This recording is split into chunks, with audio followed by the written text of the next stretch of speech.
Hi guys, welcome back to our channel reveal GK. Now जैसा आपको पता है कि हमारी यहाँ पे एनसीईआरटी की सीरीज चल रही है साइंस की, जहाँ पे हम क्लास 9 ऑलरेडी कंप्लीट कर चुके हैं और अभी हम प्रेजेंट में क्लास 10th की जो भी आपके फिजिक्स केमिस्ट्री और बायो के यहाँ पे जितने भी चैप्टर्स हैं उनको हम यहाँ पे करने वाले हैं। जिसमें ऑलरेडी मैं आपको यहाँ पे फिजिक्स के चैप्टर्स करा चुका हूँ। अगर आप यहाँ पे देखोगे, ये आपका क्लास 10th का यहाँ पे इंडेक्स है, नंबर ऑफ चैप्टर्स आप देख पाओगे। तो यहाँ पे ये जो आपके यहाँ पे क्लास जो चैप्टर 10 से लेके चैप्टर 13 तक है, ये आपके जो 4 चैप्टर्स हैं, ये सब आपके यहाँ पे फिजिक्स से रिलेटेड और ये हम ऑलरेडी यहाँ पे कवर कर चुके हैं, ठीक है, प्रीवियस लेक्चर्स में। और नीचे के जो ये 3 है, ये आपके एनवायरनमेंट से रिलेटेड, और जैसे मैंने आपको पहले बोला था कि अभी हमारी यहाँ पे जो प्रायोरिटी है, वो आपके यहाँ पे फिजिक्स, केमिस्ट्री और बायो सब्जेक्ट्स की है, एनवायरनमेंट की अभी के लिए नहीं है, ठीक है। तो यहाँ पे फिजिक्स हम ऑलरेडी कवर कर चुके हैं। अब हम यहाँ पे जो शुरू करेंगे, वो अब हम यहाँ पे केमिस्ट्री शुरू करेंगे, जो कि आपका चैप्टर 1 से लेके चैप्टर 5 तक है। तो टोटल आपको 5 चैप्टर देखने को मिलेंगे यहाँ पे क्लास 10 में। और ये आपका है यहाँ पे केमिस्ट्री का सिलेबस, ठीक है, जिसमें आज के वीडियो में हम लोग यहाँ पे फर्स्ट चैप्टर जो आपका है क्लास 10th का, केमिकल रिएक्शंस एंड इक्वेशंस, इसको हम लोग यहाँ पे पढ़ने वाले हैं। तो यहाँ पे चैप्टर पे बढ़ने से पहले, अगर आप यहाँ पे चैनल पे पहली बार आए हो तो प्लीज सब्सक्राइब कर देना, वीडियो को शेयर, वीडियो को लाइक कर देना, ताकि ज्यादा लोगों तक ये वीडियो पहुंच पाए, उनकी भी यहाँ पे हेल्प हो पाए। और इस चैप्टर को आप जितना ज्यादा हो सकता है उतना ज्यादा एज एन इम्पोर्टेंट चैप्टर आप मार्क कर सकते हो, या फिर आप जितना स्टार के थ्रू आप मार्क करते हो चीजों को, वैसे आप मार्क कर सकते हो। क्योंकि इसमें जो जो आपको ना रिएक्शंस देखने को मिलेंगे ना, जो उसके अंदर कंपाउंड्स यूज हुए हैं, उन सब रिएक्शंस पे, उन सब के ऊपर क्वेश्चंस आपसे प्रीवियसली पूछे जा चुके हैं, ठीक है। चाहे आप सीडीएस में देखोगे, एनडीए के प्रीवियस ईयर क्वेश्चन देखो, आप सीएपीएफ के क्वेश्चन देखो, हर एक आपके एग्जाम पे, जो भी आपका यूपीएससी लेवल का एग्जाम है, जहाँ पे केमिस्ट्री का आपका क्लास 10 का यहाँ पे सिलेबस है, उनसे आपको यहाँ पे ये क्वेश्चन देखने को मिलेंगे, जो आपका इस चैप्टर में देखने को हम लोग यहाँ पे बेसिकली पढ़ने वाले हैं जिसपे, ठीक है। तो यहाँ पे आपका जो चैप्टर है, इसका नाम है यहाँ पे केमिकल रिएक्शन एंड इक्वेशन। यहाँ पे बहुत ज्यादा बेसिक सा आपका यहाँ पे ये चैप्टर है, बस आपको यहाँ पे रिएक्शंस पता होने चाहिए, और कौन सा कलर कंपाउंड आपका यहाँ पे देखने को मिलता है, वो बस आपको यहाँ पे पता होना चाहिए, ठीक है। तो आप हम लोग यहाँ पे शुरू कर लेते हैं। तो देखो, सबसे पहली चीज, हम लोग यहाँ पे प्रीवियसली बहुत कुछ हम लोग क्लास 9 में केमिस्ट्री में हम लोग देख चुके हैं कि इलेक्ट्रॉन्स क्या होता है, प्रोटॉन्स, न्यूट्रॉन्स क्या होता है, कैसे हम लोग यहाँ पे केमिकल फॉर्मूला क्रिएट करते हैं। अगर आपने नहीं देखा है, तो मैं आपको यहाँ पे यही रिकमेंड करूंगा कि पहले क्लास 9 की केमिस्ट्री के लेक्चर्स देखो, उसके बाद फिर क्लास 10th पे आना, ठीक है। तो यहाँ पे क्योंकि वो ऑलरेडी मैं करवा चुका हूँ, इसलिए हम लोग यहाँ पे वापस से वो रिपीट नहीं करेंगे। क्योंकि यहाँ पे ना आपको बैलेंस करने के लिए इक्वेशन से रिलेटेड जो भी आपका इक्वेशन वाली टर्म क्योंकि यहाँ पे यूज हो रही है ना, तो आपको केमिकल पता होना चाहिए, केमिकल फॉर्मुलेस बेसिकली आपको पता होना चाहिए कि कैसे वो जनरेट हो रहे हैं, ठीक है। तो वो चीज बस आपको यहाँ पे जरूर देख लेनी है क्लास 9 के लेक्चर्स में। एक ही प्लेलिस्ट का लिंक मैं आपको डिस्क्रिप्शन में दे दूंगा, वहां पे आपका क्लास 9 और क्लास 10 साइंस का सब कुछ कंप्लीट आपको देखने को मिलेगा, ठीक है। अब यहाँ पे अगर हम आगे बात करते हैं, तो देखो यहाँ पे जैसे मैंने आपको पहले बताया कि हम बहुत कुछ यहाँ पे पहले ही देख चुके हैं। तो यहाँ पे सबसे पहले तो याद रखना कि हम लोग जब भी बात करेंगे यहाँ पे केमिकल चेंज की, इसका मतलब यहाँ पे ये है कि केमिकल रिएक्शन हमें यहाँ पे देखने को मिल रहा है, तभी वहां पे कुछ केमिकल चेंज हमें वहां पे पता चल रहा है, ठीक है। मतलब कुछ ना कुछ केमिकल रिएक्शन हुआ होगा, तभी हमें केमिकल चेंज देखने को मिल रहा है, ठीक है। तो यहाँ पे याद रखना कि ये दोनों आपस में रिलेट करते हैं, ठीक है, केमिकल रिएक्शन और केमिकल चेंज। अब यहाँ पे अगर आप देखोगे एक्टिविटीज के हिसाब से ना आपको चीजें समझाई गई हैं। जैसे आपको देखो, पहली एक्टिविटी आपको जो दे रखी है, तो यहाँ पे ये जो क्या कर रहे हैं बेसिकली, आपका जो मैग्नीशियम रिबन है, ये आपको दिख रहा होगा। ये एक इंस्ट्रूमेंट है जिसको टोंग बोलते हैं, जिसके थ्रू इन्होंने ना एक छोटा सा एक यहाँ पे रिबन सब कर रखा है, जो कि मैग्नीशियम का है, ठीक है। तो मैग्नीशियम रिबन है यहाँ पे ये, और इसको अभी ये क्या कर रहे हैं, यहाँ पे इसको जला रहे हैं। तो जब जला रहे हैं ना, तो यहाँ पे ना इसके ऐश गिर रहे हैं, ठीक है, यहाँ पे ये ऐश गिर रहा है, ठीक है। जलने के बाद, जैसे आप पेपर जलाते हो ना, तो पेपर जलने के बाद वो ऐश में कन्वर्ट हो जाता है ना, वही सेम चीज आप यहाँ पे समझो, ठीक है। तो यहाँ पे बर्नर के हेल्प से यहाँ पे ये चीज जलाते हैं, और यहाँ पे आपके इसके अंदर, ठीक है, इस बाउल के अंदर आपको यहाँ पे ऐश देखने को मिलता है, जो कि एक व्हाइट कलर का पाउडर होता है, जिसको हम लोग मैग्नीशियम ऑक्साइड बोलते हैं, ठीक है। अब यहाँ पे यही सेम चीज आपको यहाँ पे बहुत बार पूछी हुई है, इसलिए मैं आपको यहाँ पे बार बार बोल रहा हूँ कि जितने भी रिएक्शंस आपको यहाँ पे देखने को मिलेंगे, वो सब के ऊपर क्वेश्चंस आपके आ रखे हैं किसी ना किसी एग्जामिनेशन में, ठीक है। तो ये सब आपके यहाँ पे इंपॉर्टेंट चीज है। अब जैसे आप यहाँ पे देख पाओगे कि जब आप मैग्नीशियम रिबन को बर्न करते हो, डेजलिंग व्हाइट फ्लेम आपको देखने को मिलता है। तो यहाँ पे ये क्वेश्चन भी पूछा जा चुका है पहले कि कौन सा आपके कलर का फ्लेम, जब आप मैग्नीशियम रिबन रिबन को बर्न करते हो यहाँ पे बर्नर के हेल्प से, तो कौन सा कलर का फ्लेम आपको देखने को मिलता है। तो सबसे पहले आपको यहाँ पे यही याद रखना है कि आपको यहाँ पे व्हाइट कलर का फ्लेम देखने को मिलता है। दूसरा याद रखना कि कौन से कलर के पाउडर में वो चेंज होता है या फिर कन्वर्ट होता है। तो आपको याद रखना है कि आपका यहाँ पे जो एमजीओ है, ठीक है, मैग्नीशियम ऑक्साइड, ये आपका व्हाइट कलर का पाउडर है, इसमें आपका यहाँ पे ये चेंज होता है, ठीक है। यही सेम चीज आपको यहाँ पे ऊपर भी दे रखी थी इन्होंने कि मैग्नीशियम ऑक्साइड में कन्वर्ट हो रहा है, तो वो बेसिकली आपका व्हाइट कलर का पाउडर है वो, ठीक है। तो ये पॉइंट आपको यहाँ पे याद रखना है। दूसरा आपको यहाँ पे याद रखना है, जैसे आपको अभी मैंने बताया कि पाउडर जो है वो आपका क्या है, यहाँ पे मैग्नीशियम ऑक्साइड है, कौन से कलर का है? व्हाइट कलर का है, ठीक है? तो यहाँ पे 3 चीज़ें अलग-अलग तरीके से पूछ सकता है। या तो ऑप्शन में आपको ना सिंबल सिंबल क्या बोल रहा हूँ, एक तरीके से केमिकल फ़ॉर्मूला दे देगा, एमजीओ लिख के दे देगा, या फिर कंप्लीट सेंटेंस के तौर पे ना एक पूरा यहाँ पे नाम लिख के दे देगा कि मैग्नीशियम ऑक्साइड। तो आपको पता होना चाहिए कि उसको किस तरीके से हम लोग यहाँ पे लिखते हैं, ठीक है? एमजीओ करके हम लोग लिखते हैं, मैग्नीशियम ऑक्साइड को हम लोग लिखते हैं, मतलब ये चीज़ आपको बस पता होना चाहिए, केमिकल फ़ॉर्मूला इसका आपको पता होना चाहिए। दूसरा कलर कंपोनेंट आपको पता होना चाहिए, मतलब कलर कौन से कलर का पाउडर आपका यहाँ पे बना है। तीसरा यहाँ पे कि जो फ्लेम है उसका कलर क्या है वो भी आपको, क्योंकि यहाँ पे मेंशन है एनसीईआरटी में, तो आपसे ज़रूर ये पूछा भी जा सकता है, जो पहले पूछा भी गया हुआ है, ठीक है? तो ये सब आपको यहाँ पे याद रखना है। अब देखो आपसे यहाँ पे ऐसा भी हो सकता है पूछ ले कि हमें यहाँ पे ये व्हाइट कलर का पाउडर ही क्यों देखने को मिलता है? मतलब मैग्नीशियम ऑक्साइड ही क्यों देखने को मिलता है? तो देखो बेसिकली यहाँ पे होता क्या है कि जो आपका ये मैग्नीशियम रिबन है ना, ये पहली बात तो यहाँ पे मैग्नीशियम का रिबन है, ठीक है? यहाँ पे आपको कोई दूसरा कंपाउंड आपको देखने को नहीं मिल रहा है, ये आपका एक मैग्नीशियम का रिबन है। तो जब आप उसको ना खुले में कुछ टाइम के लिए छोड़ देते हो ना, तो उसके ऊपर ना मैग्नीशियम ऑक्साइड की ना एक लेयर यहाँ पे जमा हो जाती है, क्योंकि वो बेसिकली आपका रिएक्ट कर जाता है ऑक्सीजन से, जो आपका एयर में प्रेज़ेंट है ऑक्सीजन, उसके साथ वो रिएक्ट करता है और इसकी वजह से ना आपको ना एक मैग्नीशियम अ, यहाँ पे मैग्नीशियम ऑक्साइड की ना उसके ऊपर एक कोटिंग बोल लो या फिर लेयर बोल सकते हो आप, एक तरीके से उसके ऊपर जमा हो जाती है। और इसलिए जब आप उसको बर्न करोगे ना, तो आपको मैग्नीशियम ऑक्साइड आपको एज अ पाउडर आपको यहाँ पे देखने को मिलता है, ठीक है? तो ये पॉइंट आपको यहाँ पे याद रखना है। वही सेम चीज आपको यहाँ पे दे रखी है कि it is form due to the reaction between magnesium and oxygen present in air, ठीक है? तो यहाँ पे मैग्नीशियम ऑक्साइड हमें कैसे मिल रही है, आपको जैसा अभी मैंने बताया कि यहाँ पे जब ऑक्सीजन मैग्नीशियम रिबन के साथ जब आपका रिएक्ट करता है ना, तभी हमें यहाँ पे वो मैग्नीशियम ऑक्साइड हमें यहाँ पे देखने को मिलती है। तो सबसे पहली चीज़ तो आपको यहाँ पे यही याद रख लेनी है, ठीक है? फिर हम आगे चल लेते हैं। अब देखो आगे आपको ना यहाँ पे 2 और एक्टिविटी दे रखी है 2 और 3, ठीक है? तो पहले हम लोग यहाँ पे बात कर लेते हैं सेकंड वाले की। तो यहाँ पे आपको दे रखा है लेड नाइट्रेट, ठीक है? लेड नाइट्रेट को आप यहाँ पे एक सॉल्यूशन, बेसिकली यहाँ पे आपसे बोल रहा है कि take lead nitrate solution in a test tube, ठीक है? आपके पास ये एक सॉल्यूशन है जिसमें आपने लेड नाइट्रेट डाला। फिर आपने यहाँ पे पोटेशियम आयोडाइड यहाँ पे यूज़ किया, ठीक है? फिर आपसे बोल रहा है कि आप क्या ऑब्जर्व करोगे, फिर आपसे यहाँ पे ये चीज़ पूछी जा रही है। अब देखो ये वाला जो डायग्राम है, ये आपका यहाँ पे इस वाली एक्टिविटी का डायग्राम है, ठीक है? इसका कोई डायग्राम आपको यहाँ पे मेंशन नहीं है। अब यहाँ पे आपको क्या चीज़ याद रखनी है, प्लीज़ तो इसका यहाँ पे ध्यान देना। तो देखो जब आप ना लेड नाइट्रेट को, ठीक है, याद रखना, लेड नाइट्रेट को आप पोटेशियम आयोडाइड में डालोगे ना, तो आपको एक येलो कलर का प्रेसिपिटेट देखने को मिलेगा। प्रेसिपिटेट मतलब एक तरीके से होता है इनसॉल्युबल कंपाउंड, आप बोल सकते हैं एक तरीके से इनसॉल्युबल चीज़ होती है, जो आपकी सॉल्युबल नहीं है, ठीक है? आपको वो देखने को मिलती है सॉल्यूशन में, आप यहाँ पे अपनी आँखों से देख सकते हो। तो आपको ना एक येलो कलर का प्रेसिपिटेट देखने को मिलता है लेड आयोडाइड का, ठीक है? तो यहाँ पे याद रखना, येलो कलर का, ठीक है? अब यहाँ पे देखो कलर की स्पेलिंग 2 हो सकती है, एक तो ये होती है और एक आपकी यहाँ पे ये भी होती है, ठीक है? इंग्लिश आपका यहाँ पे यूके और यूएसए आपको आपके मतलब जो भी आप यूज़ करते होगे उसके अकॉर्डिंग आप यूज़ कर सकते हो। ज़्यादातर आप देखोगे यहाँ पे अमेरिकन में आप इस तरीके से लिखते हो, ठीक है? अब उसके बाद अगर आप यहाँ पे आगे देखो तो ये आपको देखते जैसे मैंने आपको बोला था कि येलो कलर का आपको एक प्रेसिपिटेट देखने को मिलता है, और प्रेसिपिटेट भी आपका यहाँ पे किसका होता है, तो वो कंपाउंड भी आपको यहाँ पे याद रखना है, प्रेसिपिटेट ऑफ लेड आयोडाइड, ठीक है? लेड आयो डाइट। तो आपको यहाँ पे ये नाम याद रखना है कि आपको यहाँ पे क्या देखने को मिलता है कि येलो कलर का प्रेसिपिटेट, एक येलो कलर का आपका यहाँ पे इनसॉल्युबल यहाँ पे चीज देखने को मिलती है, एक सॉलिड देखने को मिलता है, जिसको जो बेसिकली आपको हम लोग जिसको हम बोल रहे हैं यहाँ पे लेड आयोडाइड, ठीक है? तो ये पॉइंट आपका यहाँ पे सबसे ज्यादा इंपॉर्टेंट है, तो इसको तो बिल्कुल भी आपको यहाँ पे भूलना नहीं है। दूसरा पॉइंट आपको यहाँ पे ये याद रखना है कि यहाँ पे जो आपको ये जो रिएक्शन देखने को मिला है यहाँ पे, ठीक है, ये आपका ना टेम्परेचर चेंज की वजह से देखने को मिला, ठीक है? टेम्परेचर आपका चेंज हुआ, तो आपको यहाँ पे ये रिएक्शन यहाँ पे देखने को मिला, तो ये भी पॉइंट आपको यहाँ पे याद रख लेना है, ठीक है? इसके अलावा आप देखोगे यहाँ पे, अब हम चलते हैं यहाँ पे तीसरी एक्टिविटी पे। तो तीसरी एक्टिविटी आपसे क्या बोल रहा है यहाँ पे कि आपके पास जिंक ग्रेन्यूल्स है, जो कि आपने यहाँ पे इस फ्लास्क में डाले, ठीक है? कोनिकल फ्लास्क में डाले आपने यहाँ पे। फिर आपसे बोल रहा है कि आपने उसमें डाइल्यूट हाइड्रोक्लोरिक एसिड या फिर सल्फ्यूरिक एसिड डाल दी, ठीक है? HCl डाल दिया या फिर H2SO4 डाल दिया, ठीक है? H2SO4 डाल दिया या फिर आपने यहाँ पे HCl डाल दिया उन जिंक ग्रेन्यूल्स के साथ।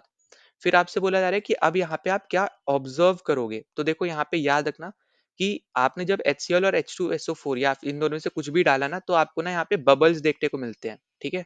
बबल्स आपको यहाँ पे देखने को मिलेंगे आपके यहाँ पे जिंक के अराउंड, ठीक है? बबल्स अराउंड जिंक, जो भी आपका यहाँ पे ग्रेन्यूल्स है ना, उसके अराउंड आपको यहाँ पे बबल्स देखने को मिलेंगे, ठीक है? और इसी की मदद से ना यहाँ पे हाइड्रोजन जो गैस होगी ना, वो यहाँ पे क्या होगी, यहाँ पे रिलीज होगी, ठीक है?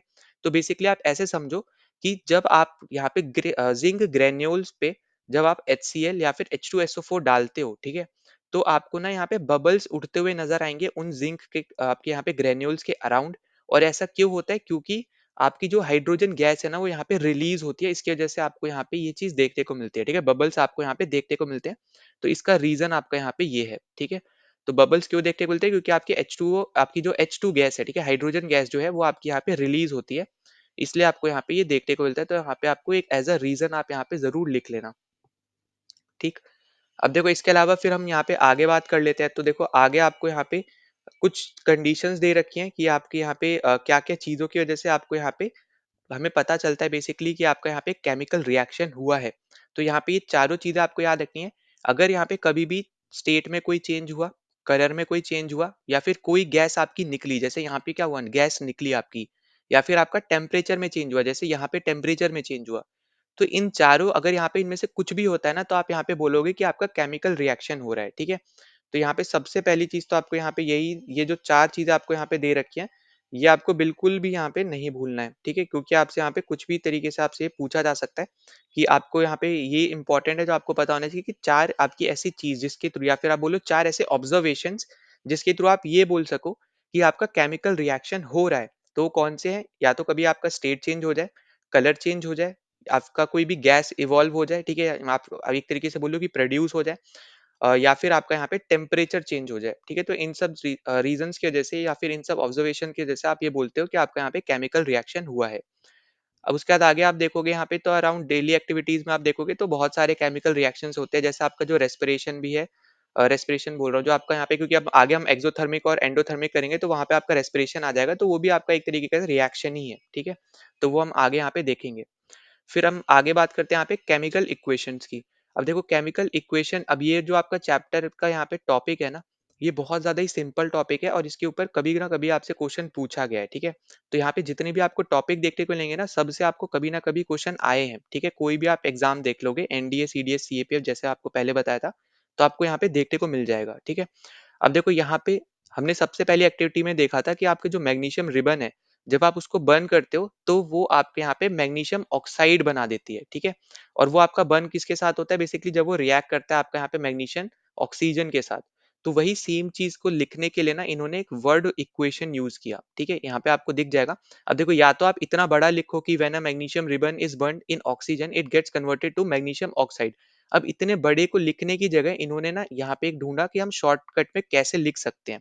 तो एक शॉर्टकट यहाँ पे इनके लिए निकल के आया कि हम लोग यहाँ पे वर्ड इक्वेशन यूज़ करा करेंगे, जहाँ पे ये जो 2 हैं, जो रिएक्ट हो रहे हैं एक-दूसरे से, उनको हम रिएक्टेंट बोलेंगे। फिर आपका बीच में एक एरो हेड आएगा, जो कि यहाँ पे लास्ट में आपका एक प्रोडक्ट निकल के आएगा, ठीक है? जो यहाँ पे चीज़ बन रही है, उसको हम प्रोडक्ट बोलेंगे, जिसकी वजह से वो बन रही है, जिसके रिएक्शंस की वजह से वो बन रही है, उनको हम लोग रिएक्टेंट बोलेंगे, ठीक है? तो यहाँ पे आपको लेफ्ट साइड में रिएक्टेंट देखने को मिलता है, राइट साइड में आपको प्रोडक्ट देखने को मिलता है वर्ड इक्वेशन में। बीच में आपकी एरो होती है और एरो आपकी हमेशा पॉइंट करती है प्रोडक्ट की तरफ, जो आपका आउटपुट निकल के आता है रिएक्ट होने के बाद चीज़ों का, ठीक है? तो ये इंपॉर्टेंट पॉइंट है, तो बिल्कुल भी इसको भूलना नहीं है और वही सब चीज़ें आपको यहाँ पे दे रखी हैं कि जब आपका यहाँ पे केमिकल चेंज आपको देखने को मिला, तो मैग्नीशियम और ऑक्सीजन आपका जब एक-दूसरे से रिएक्ट करेंगे, तो इसलिए हम लोग इसको रिएक्टेंट बोल रहे हैं और जो आपका यहाँ पे चीज़ प्रोड्यूस हो रही है, इसलिए हम उसको प्रोडक्ट बोल रहे हैं, जो कि इस केस में आपका मैग्नीशियम ऑक्साइड है, ठीक? फिर आपको दिख रहा है यहाँ पे कि एरो हेड जो आपका यहाँ पे है, उनको बीच में आपने यहाँ पे इसको बीच में प्लेस कर दिया रिएक्टेंट और प्रोडक्ट के बीच में, उसका एरो किस तरफ होगा यहाँ पे? प्रोडक्ट की तरफ होगा, वही सेम चीज़ आपको यहाँ पे बताई जा रही है, ठीक है? तो इसको बिल्कुल भी आपको भूलना नहीं है, वही सेम चीज़ आपको यहाँ पे बोल रहा है, जैसे मैंने आपको यहाँ पे बताया, तो यहाँ पे आप इसको ज़रूर देख सकते हो। अब देखो यहाँ पे एक चीज़ और याद रखना, अब जैसे यहाँ पे ये 2 अलग-अलग रिएक्टेंट है, इसलिए यहाँ पे बीच में प्लस लगा है कि इसका इसके साथ जब रिएक्शन होगा, तब यहाँ पे ये बनाएगा, ठीक है? इसी तरीके से ना यहाँ पे तो क्या हो रहा है कि यहाँ पे इन दोनों की वजह से सिर्फ़ एक ही कंपाउंड बन रहा है, ठीक है? पर कभी-कभी ऐसा होता है कि आपको ना 2 कंपाउंड अलग-अलग दे देगा और आपको ना अलग टाइप के जो एक तरीके से बोलो displacement reaction, double displacement reaction जो आपके होते हैं, ठीक है? डबल डिस्प्लेसमेंट ज़्यादातर आप देखोगे, तो वहाँ पे क्या होता है कि आपका एक चीज़ दूसरे को हटा देती है और अपने आप को वहाँ पे एस्टेब्लिश कर देती है, ठीक है? तो यहाँ पे हम आगे उसके बारे में डिस्कस करेंगे, पर यहाँ पे मैं बस ये बताना चाह रहा हूँ कि यहाँ पे क्योंकि एक ही प्रोडक्ट बन रहा है ना, इसलिए आगे इसकी प्लस नहीं लगा है, ठीक है? अगर मान लो यहाँ पे 2 प्रोडक्ट बन रहे होते, तो यहाँ पे ये ए प्रोडक्ट होता, प्लस आपका यहाँ पे जो भी दूसरा प्रोडक्ट होता है, उसको मैं एज़ अ बी ले ले रहा हूँ, ठीक है? तो यहाँ पे प्लस करके आप उसको लिखोगे, ठीक है? तो यहाँ पे यही पॉइंट इम्पोर्टेंट है, जो आपको यहाँ पे याद रखना है, बाकी आपका यहाँ पे ये सब सिंपल सी चीज़ें हैं, ठीक है? तो जितने भी आपके रिएक्टेंट्स हुए, उन सबको प्लस-प्लस करके लिखते रहोगे, फिर प्रोडक्ट आपके अगर 1 बना है तो यहाँ पे कोई प्लस साइन नहीं आएगा, 2 बनेंगे तो प्लस करके फिर दूसरा आप जो आपका आया है वो लिखोगे, अगर 3 है तो एक और प्लस लगा के फिर तीसरा आप लिखोगे, ठीक है? जो जैसे-जैसे आपका यहाँ पे आया है। फिर हम आगे चलते हैं। अब देखो आगे आपको देखने को मिल रहा है कि आप केमिकल इक्वेशन कैसे लिखते हो। अब देखो अभी तक मैंने आपको बताया था कि एक तो तरीका था यहाँ पे कि हम इतना बड़ा एक इंग्लिश सेंटेंस लिख के और उसको फिर हम लोग यहाँ पे बोले कि इस तरीके से जो हमने ऊपर सबसे पहले एक्टिविटी में देखा कि क्या हो रहा है, ठीक है? दूसरा इन्होंने क्या देखा कि इसी को शॉर्टकट करने के लिए इन्होंने वर्ड इक्वेशन निकाल ली कि यहाँ पे इन्होंने अब कंप्लीट वर्ड लिखना शुरू कर दिया। मतलब यहाँ पे जो-जो चीज़ें यूज़ हो रही थी, मैग्नीशियम को कंप्लीट मैग्नीशियम लिखा, ऑक्सीजन को ऑक्सीजन लिखा और जो यहाँ पे कंपाउंड बना या फिर बोलो प्रोडक्ट बना उसको यहाँ पे कंप्लीट मैग्नीशियम ऑक्साइड करके यहाँ पे इन्होंने लिखा। पर क्या हम इसको और भी ज़्यादा छोटा कर सकते हैं? तो ये हम यहाँ पे छोटा कर सकते हैं आपके यहाँ पे केमिकल इक्वेशन में, ठीक है? अब वो हम कर सकते हैं जब हमें यहाँ पे इनके सिंबल्स पता हो कि मैग्नीशियम को हम यहाँ पे Mg से रिप्रेजेंट करते हैं, ऑक्सीजन को O2 से करते हैं। फिर MgO आपका यहाँ पे जो मैंने आपको पिछले 9th क्लास के वाले लेक्चर्स में बताया था कि कैसे आपका यहाँ पे प्रोडक्ट बनता है, ठीक है? कैसे आपके कंपाउंड के सिंबल्स आपके आते हैं, केमिकल फ़ॉर्मूलाज़ बेसिकली आप यहाँ पे कैसे लिखते हो। तो इसलिए मैं आपको बोल रहा हूँ कि आपको पिछला लेक्चर ज़रूर देखना है क्लास 9 का, ठीक है? तो यहाँ पे आपने देखा यहाँ पे कि इसको और छोटा करने के लिए हम लोग यहाँ पे केमिकल इक्वेशन का यूज़ करते हैं और केमिकल इक्वेशन में हम जनरली जो-जो आपके यहाँ पे चीज़ें आपको दी हुई हैं, उनके हम लोग केमिकल फ़ॉर्मूलाज़ या फिर आप बोलो सिंबल्स का हम लोग यहाँ पे यूज़ करते हैं, ठीक है? जैसे मैग्नीशियम के लिए Mg हम लोग लिखते हैं। जैसे सिंपल टर्म्स में अगर आप देखोगे यहाँ पे कार्बन के लिए C होता है, ठीक है? इसी तरीके से ऑक्सीजन के लिए O2 हो गया, हाइड्रोजन के लिए H2 हो गया, फिर आपका एल्यूमीनियम के लिए Al होता है। तो इसी तरीके से आपको यहाँ पे ये सिंबल्स याद रखने हैं और फिर इसी के प्रोडक्ट के साथ आपका यहाँ पे कंपाउंड बना MgO, ठीक है? तो ये भी आपका एक केमिकल फॉर्मूला है आपका मैग्नीशियम ऑक्साइड का। तो मैग्नीशियम ऑक्साइड को हम लोग यहाँ पे इस तरीके से लिख रहे हैं, ठीक है? हम लोग यहाँ पे मैग्नीशियम ऑक्साइड को हम लोग यहाँ पे MgO करके लिख रहे हैं। तो ये आपको बस इसलिए पता होना चाहिए क्योंकि यहाँ पे नंबर ऑफ इलेक्ट्रॉन्स का भी यहाँ पे एक रोल रहता है, जो आपको हमने यहाँ पे पहले भी कवर कर रखा है, ठीक है? अब बाकी आपका वही सेम चीज़ आपको यहाँ पे दूसरी याद रखनी है कि आप अब अगली चीज़ यहाँ पे क्या करोगे, अभी तो देखो आपने ये इक्वेशन लिख ली। अब यहाँ पे आपका काम होता है कि बैलेंस और अनबैलेंस इक्वेशन आपको पता होनी चाहिए कि क्या होती है, ठीक है? अब अगर आप यहाँ पे देखो, तो आपको यहाँ पे इक्वेशन जो दे रखी है Mg प्लस O2 और ये आपका इक्वल है यहाँ पे MgO के, ठीक है? अब अगर आप यहाँ पे देखोगे ना तो आप यहाँ पे ये आपका होता है यहाँ पे LHS और ये आपका होता है यहाँ पे RHS। अब LHS में जैसे मैंने पहले बोला था रिएक्टेंट्स आएँगे, RHS में आपका क्या आएगा यहाँ पे प्रोडक्ट आएगा, ठीक है? अब हमें यहाँ पे बैलेंस और अनबैलेंस चेक करने के लिए ना हम हमेशा यहाँ पे नंबर ऑफ एटम्स को देखते हैं, ठीक है? आपके LHS में कितने नंबर ऑफ एटम्स है, टोटल नंबर ऑफ एटम्स और RHS में कितने टोटल नंबर ऑफ एटम्स है। अब अगर आप यहाँ पे देखो, तो आपको यहाँ पे क्या देखने को मिल रहा है कि आपके यहाँ पे जब ना दोनों के जैसे मान लो यहाँ पे अब ये 2 आपके सेपरेट रिएक्टेंट है ना? ये आपका पहला रिएक्टेंट है, ये दूसरा रिएक्टेंट है, इन दोनों को जब आपने रिएक्ट करवाया तब आपका एक प्रोडक्ट बना, ठीक है? तो टोटल नंबर ऑफ एटम्स क्या होंगे, इसमें जितने एटम्स है और इसमें जो एटम्स आपको देखने को मिल रहे हैं, इन दोनों के एटम्स को मिला के जो आपके पास टोटल नंबर ऑफ एटम्स है, वो आपके जो आपका राइट हैंड साइड पे जो आपका कंपाउंड है, इसके टोटल नंबर ऑफ एटम्स के इक्वल रहना चाहिए, ठीक है? अभी के लिए बस इतना समझो, जब हम बैलेंसिंग वाला अगला ही आपका टॉपिक है, वहाँ पे आपको और अच्छे से समझ में आएगा, ठीक? अब यहाँ पे इसका कहने का मतलब क्या है कि जब टोटल नंबर ऑफ एटम्स आपके इक्वल होते हैं ना आरएचएस के एलएचएस से, तो हम उसको बोलते हैं यहाँ पे बैलेंस्ड इक्वेशन, ठीक है? तो यहाँ पे यही चीज़ आपको लिखी हुई है कि अगर if is the number of atom of each element and same on both the sides, ठीक है? मतलब जो भी आपका यहाँ पे एलिमेंट है, जैसे यहाँ पे आपका Mg है, यहाँ पे आपका Mg है, O2 यहाँ पे आपको दिख रहा है पर O आपका सिर्फ एक बार यहाँ पे लिखा है, ठीक है? मतलब एटम जो आपका है ऑक्सीजन का, वो सिर्फ एक है, पर यहाँ पे आपका 2 है। तो आपको क्लियरली पता चल रहा है कि आपका Mg तो इक्वल है कि यहाँ पे एक एटम है, यहाँ पे भी एक एटम है, पर ऑक्सीजन के केस में यहाँ पे आपके 2 एटम थे, पर यहाँ पे आपका सिर्फ और सिर्फ एक एटम है। तो इसका मतलब क्या हुआ कि अब यहाँ पे ये आपका अनबैलेंस्ड इक्वेशन बन जाएगा, ठीक है? क्यों अनबैलेंस बन जाएगा? क्योंकि नंबर ऑफ एटम्स आपके एलएचएस में ऑक्सीजन के अलग है और आरएचएस में ऑक्सीजन के नंबर ऑफ एटम अलग हैं। तो इसलिए अब आपका यहाँ पे ये अनबैलेंस बन जाएगा। अगर ये इक्वल होते तो ये क्या होता? बैलेंस्ड इक्वेशन होती, ठीक है? तो यही सेम चीज़ आपको यहाँ पे लिखी हुई है, ये आप ज़रूर पढ़ सकते हो। अब जो आपकी जो अनबैलेंस्ड इक्वेशंस होती है ना, उनको हम लोग स्केलेटल केमिकल इक्वेशन बोलते हैं। तो ये पॉइंट आपके लिए इंपॉर्टेंट है, डायरेक्ट आपसे कभी भी पूछा जा सकता है एज़ अ थ्योरी, ठीक है? कि आपका जो अनबैलेंस्ड इक्वेशन होती है उसको किस दूसरे नाम से जानते हैं, तो याद रखना स्केलेटल केमिकल इक्वेशन हम लोग इस पर्टिकुलर नाम से हम लोग यहाँ पे जानते हैं, ठीक है? फिर आगे आप चलो आगे आपको देखने को मिलेगा यहाँ पे बैलेंस केमिकल इक्वेशन। तो हमने देखो यहाँ पे एक ना टॉपिक पढ़ा था 9 क्लास वाले में ही, लॉ ऑफ आपका कंजर्वेशन ऑफ मास। तो हमने वहाँ पे क्या देखा था कि मास can neither be created nor be destroyed in a chemical reaction, है ना? ना तो आपका मास क्रिएट हो सकता है, अलग से, ना ही आपका कुछ मास डिस्ट्रॉय हो सकता है। और ये आपका किसमें हमने पढ़ा था? केमिकल रिएक्शन के केस में पढ़ा था। तो ये जो चीज़ है ना, जो आपका कंज़र्वेशन ऑफ मास वाला जो लॉ है, ये आपका यहाँ पे यूज़ होगा। तो यहाँ पे आपको क्या देखना पड़ेगा?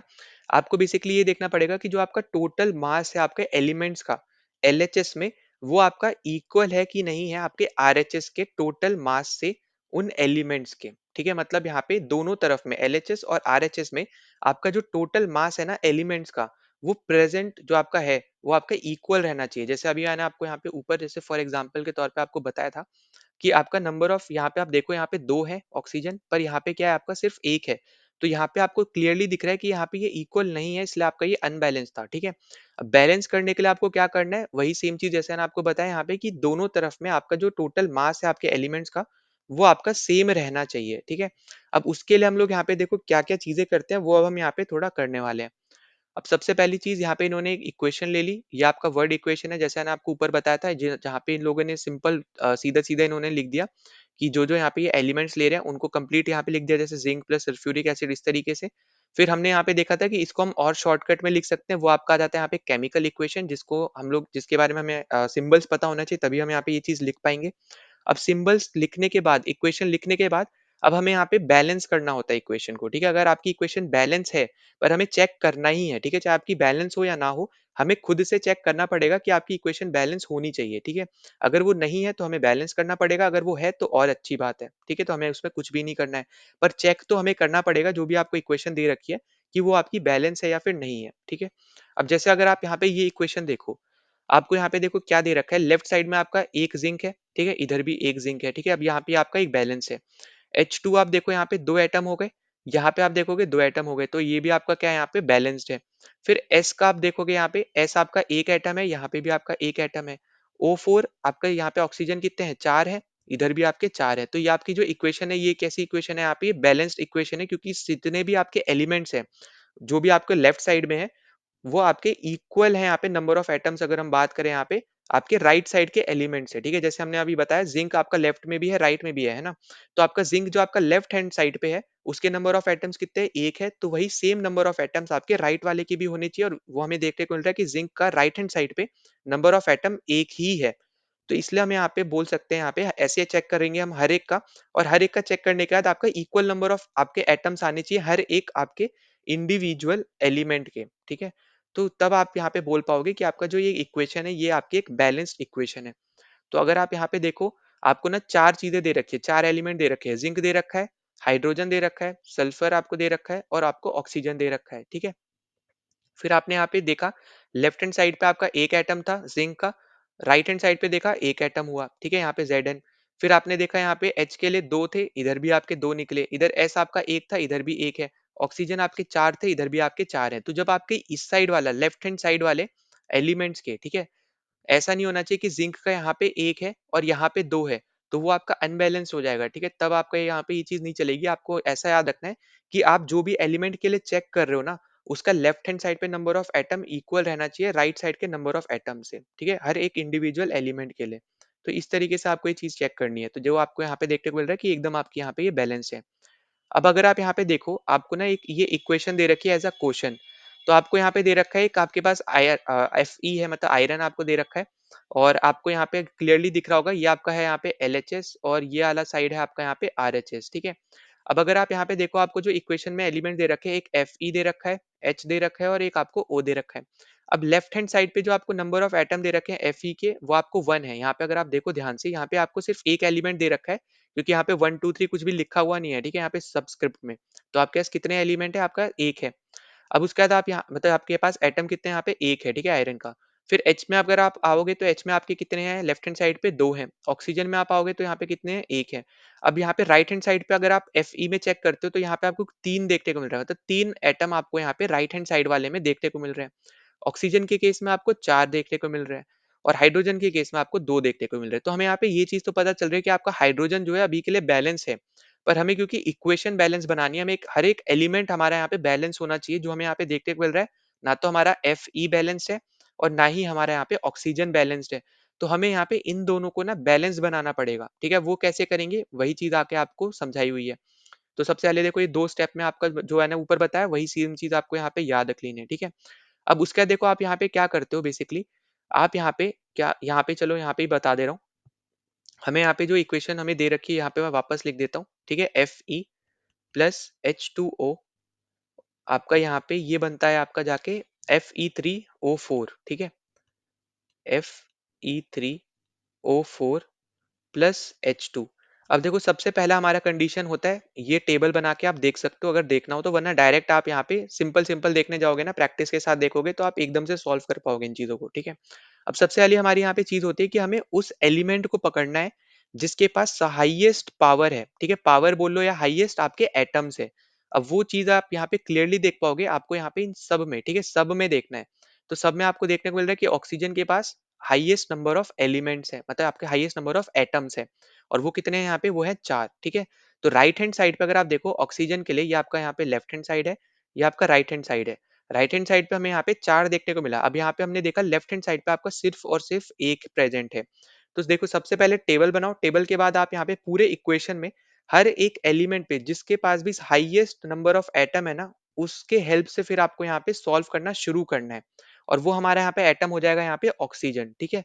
अब हमारे यहाँ पे मेनली काम होता है यहाँ पे कोफिशिएंट ऐड करने का। कोफिशिएंट मतलब होता है कि जो हम यहाँ पे जैसे आपको एक एलिमेंट दे रखा है ना, इसके आगे हम लोग लिख सकते हैं, ठीक है। इसके सबस्क्रिप्ट में हम लोग कुछ भी चेंज नहीं कर सकते, जैसे 3 हो गया, 4, 5, 6 कुछ भी ऐसे लिख के हम लोग इनमें कुछ भी चेंज नहीं कर सकते हैं। हम कहाँ पे अपना नंबर्स को ऐड करेंगे, हम लोग यहाँ पे सबस्क्रिप्ट में नहीं करेंगे, हम यहाँ पे कोफिशिएंट के तौर पे करेंगे, ठीक है। इसके सामने करेंगे यहाँ पे, ठीक है। तो ये पॉइंट आपके लिए इंपॉर्टेंट है, क्योंकि अगर हम यहाँ पे इनके सबस्क्रिप्ट में चेंज कर देंगे ना, तो ये बेसिकली केमिकल कंपाउंड ही चेंज हो जाएगा। और वो हमें चेंज नहीं करना है। हमें यहाँ पे इक्वेशन को बैलेंस करना है, ना कि केमिकल कंपाउंड को ही चेंज करना है, ठीक है।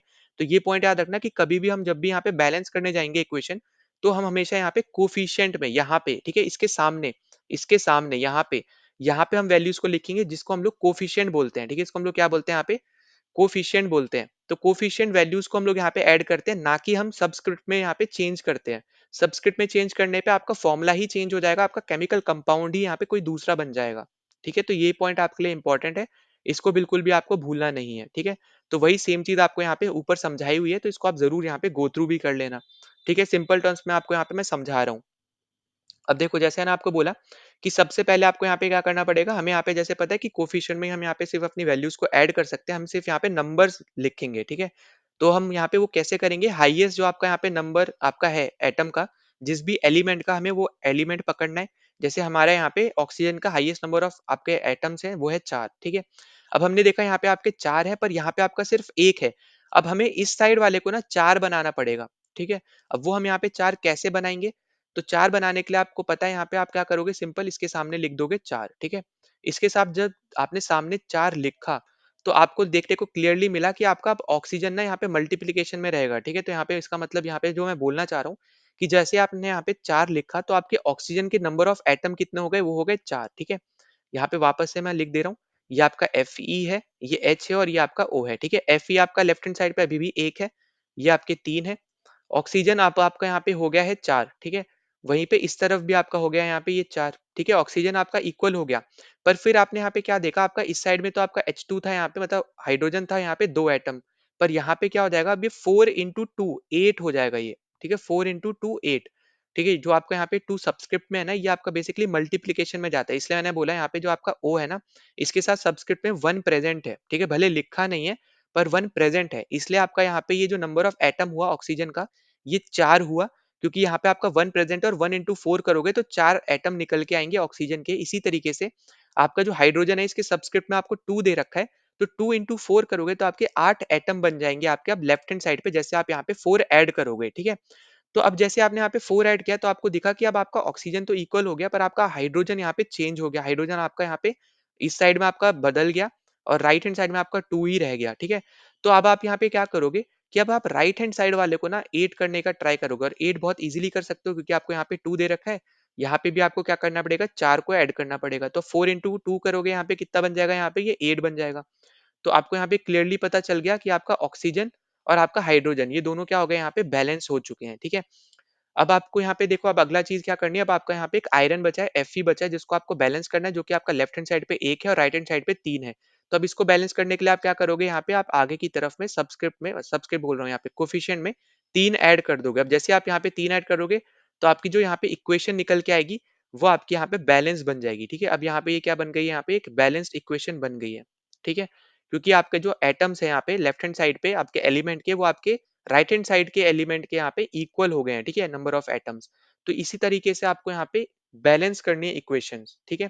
तो ये आई होप कि आपको चीज़ समझ में आ गई। कोई भी डाउट होता है तो कमेंट सेक्शन में ज़रूर मेंशन कर देना, या फिर आप टेलीग्राम चैनल पे भी पूछ सकते हो, लिंक डिस्क्रिप्शन में है टेलीग्राम चैनल का। और ये आपको जो पीडीएफ देखने को मिल रही है, ये भी आपको टेलीग्राम चैनल पे एकदम फ्री देखने को मिल जाएगी, ठीक है? आपको एकदम आपको मैं डाल दूँगा वहाँ पे, आप पढ़ लेना, ठीक है? एकदम आपका जो भी मार्क कर रखी है चीज़ें, आप ईज़िली आपके रहेगा यहाँ पे पढ़ने के लिए, लास्ट रिसॉर्ट रिवीजन के लिए। अब देखो वापस से हल्का-फुल्का यहाँ पे बता दे रहा हूँ यहाँ पे इस इक्वेशन की हेल्प से। तो देखो सबसे पहली चीज़ आपको यहाँ पे टेबल बनाना पड़ेगा, यहाँ पे आपको जो इक्वेशन दे रखी है उसकी, जिसमें सबसे पहले कॉलम में आप नंबर ऑफ एलिमेंट्स जितने भी आपको दे रखे हैं सबको आप सेपरेटली लिख लोगे। जैसे आपको यहाँ पे आयरन दे रखा है, ठीक है? Fe दे रखा है, आपको फिर H दे रखा है और ऑक्सीजन दे रखा है, ठीक है? तो हाइड्रोजन, ऑक्सीजन और आपका यहाँ पे आयरन दे रखा है, तो ये इसको आप यहाँ पे ज़रूर लिख लोगे अलग-अलग यहाँ पे तरीके से। फिर इसके बाद आपको यहाँ पे अगले जो 2 कॉलम है उसमें आपको यहाँ पे क्या करना पड़ेगा, आपको यहाँ पे सिंपल टर्म्स में आपको नंबर ऑफ एलिमेंट जितने आपको दे रखे हैं हर एक के, ठीक है? वो आपको लिखने पड़ेंगे। जैसे आपको दिख रहा है यहाँ पे कि Fe के आपके number of elements left hand side पे आपके कितने हैं, यहाँ पे 1 है। अब आपको देखो भले आपको यहाँ पे 1 लिखा हुआ नहीं दिख रहा होगा, पर आपको यहाँ पे ये याद रखना है कि सबस्क्रिप्ट में ना यहाँ पे जैसे ये एक एलिमेंट दे रखा है, तो यहाँ पे सबस्क्रिप्ट में ना 1 भी लिखा होता है, ठीक है? जैसे अगर आपका यहाँ पे 2, 3, 4 कुछ नहीं लिखा है, इसका मतलब है यहाँ पे कि 1 प्रेज़ेंट है। अब 1 को हम लोग लिखते नहीं है, तो इसका मतलब ये नहीं कि नंबर ऑफ एलिमेंट्स आपके, नंबर ऑफ एटम आपके उसमें प्रेज़ेंट नहीं होंगे, ठीक है? तो यहाँ पे ये चीज़ याद रखना कि अब यहाँ पे आपका एक एलिमेंट है, तो इसमें नंबर ऑफ एटम आपके कितने हैं? 1 है। यहाँ पे आपके 2 हैं, यहाँ पे 1 है, यहाँ पे 3, 4 और 2, ठीक है? इस तरीके से आपके यहाँ पे नंबर ऑफ एटम्स होते हैं। तो इस तरीके से आप यहाँ पे पहले लिख लोगे, लेफ्ट हैंड साइड को अलग कॉलम में, राइट हैंड साइड को आपको यहाँ पे अलग कॉलम में, ठीक है? ये आपका आरएचएस हो गया, ये आपका एलएचएस हो गया। अब उसके बाद आपको यहाँ पे क्या करना पड़ेगा, सबसे पहले तो आपको यहाँ पे ये याद रखना है कि जब भी आप यहाँ पे बैलेंस करने की बात करोगे ना, तो कभी भी आप सबस्क्रिप्ट के चीज़ों को चेंज नहीं करोगे, ठीक है? उसको आप छेड़ोगे नहीं। जैसे फॉर एग्जांपल आपका जैसे H2O यहाँ पे दे रखा है, तो अब आप इसको यहाँ पे बनाने के लिए, बैलेंस करने के लिए आप यहाँ पे अब इसको H3O या फिर H4O, H5O नहीं करोगे, ठीक है? तो यहाँ पे क्योंकि अगर आप वो चेंज कर दोगे ना, तो आपका केमिकल कंपाउंड ही बदल जाएगा, ठीक है? तो ये पॉइंट याद रखना कि जब भी हम लोग यहाँ पे कुछ आपका नंबर ऑफ एटम्स हम लोग ऐड करते हैं ना, जो भी हम लोग यहाँ पे चीज़ ऐड करते हैं, वो आप हमेशा सबस्क्रिप्ट में ऐड नहीं करोगे, वो आप हमेशा यहाँ पे कोएफिशिएंट के तौर पे ऐड करते हो, मतलब यहाँ पे एलिमेंट के सामने, ठीक है? इस तरफ, इधर में इस तरफ, ठीक है? कहीं पे भी जब भी आप यहाँ पे ऐड करोगे, तो आप इनके सामने-सामने ऐड करोगे, ठीक है? तो ये पॉइंट आपको यहाँ पे याद रख लेना है। फिर आपको यहाँ पे आगे मैंने बताया था, आपको यहाँ पे बैलेंस करने के टाइम पे सबसे पहला जो आपका स्टेप होता है, यहाँ पे आपने टेबल में लिख लिया। दूसरा आपका स्टेप क्या आपको पता होना चाहिए कि आपका यहाँ पे नंबर ऑफ जो आपके एलिमेंट्स है, आपकी जो एटम्स है, ठीक है? उसमें आप कभी भी यहाँ पे सब्सक्रिप्ट में चेंज नहीं करोगे, आप कोएफिशिएंट के तौर पे उसको यहाँ पे लिखते हो, ठीक है? नंबर को। तीसरी चीज़ आपको जब भी आप बैलेंस करोगे, तो आप शुरुआत करोगे जो भी आपका एलिमेंट सबसे ज़्यादा हाईएस्ट नंबर ऑफ एटम्स के साथ प्रेज़ेंट है उस इक्वेशन में। अब जैसे इस इक्वेशन में अगर आप देखो, आपके पास ऑक्सीजन आपको क्लियरली देखने को मिल रहा है जिसके पास 4 नंबर ऑफ एटम है और 4 आपके किसी और के पास नहीं है, ठीक है? तो इसलिए आप शुरू किससे करोगे, यहाँ पे आप ऑक्सीजन से करोगे।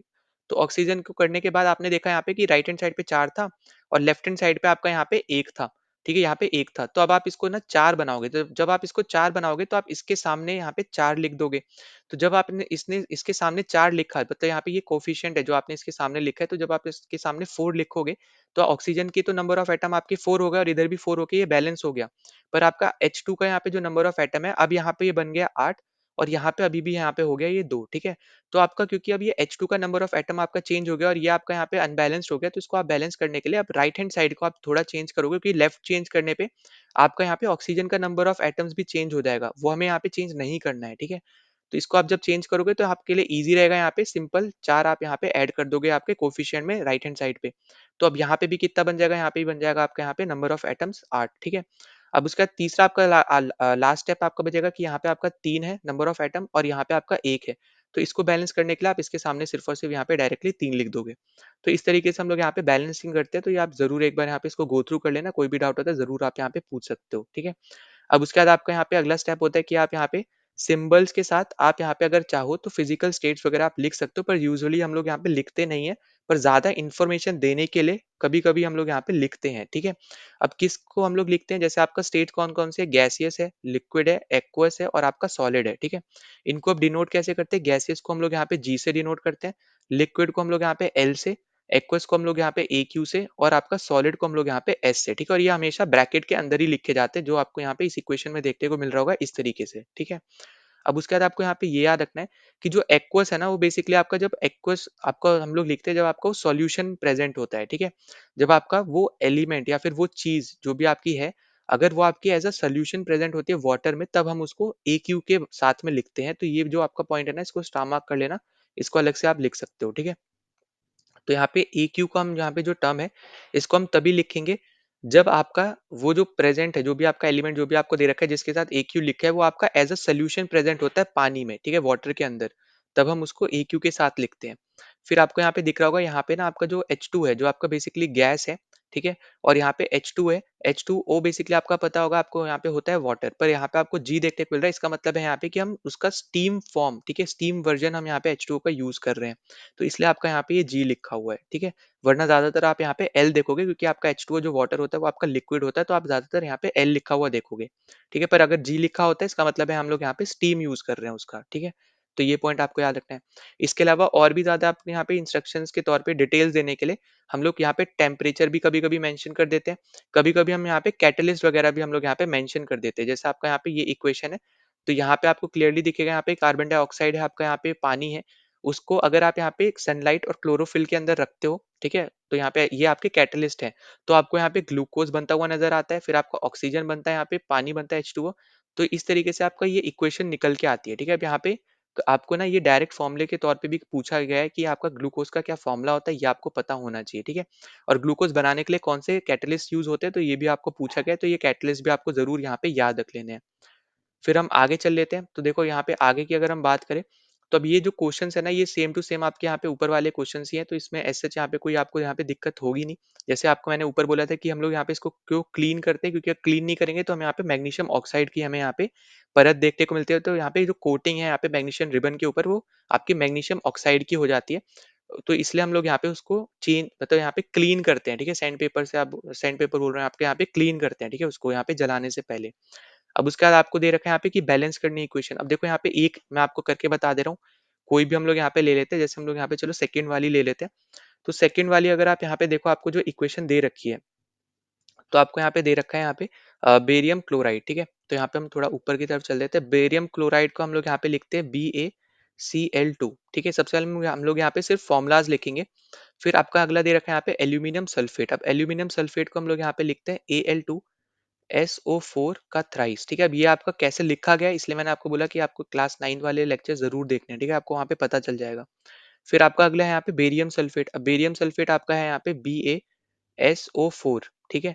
और दूसरा आपको यहाँ पे आगे दे रखा है यहाँ पे एल्यूमीनियम क्लोराइड। अब एल्यूमीनियम क्लोराइड का फॉर्मूला होता है AlCl3, ठीक है?